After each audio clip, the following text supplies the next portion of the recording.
Hey guys, welcome to my channel, and in this video I'm going to show you how to factory reset boAt Airdopes 115.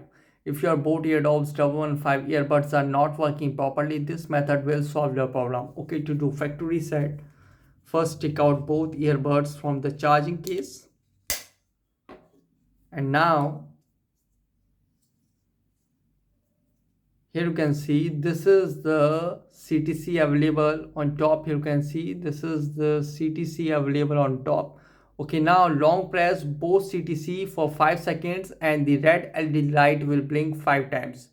Okay, so now press it 1, 2, 3, 4, 5, and you can see it blink 5 times and turn off. Okay, now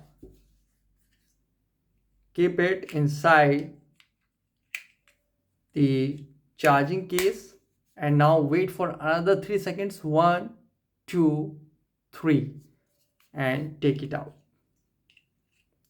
And now the boAt Airdopes 115 are successfully factory reset. So guys, this is the method to factory reset boAt Airdopes 115 earbuds easily. Guys, thanks for watching. If you have any query related to the video, let me know in comment section below. Please like, share, subscribe and click on bell icon for the latest updates.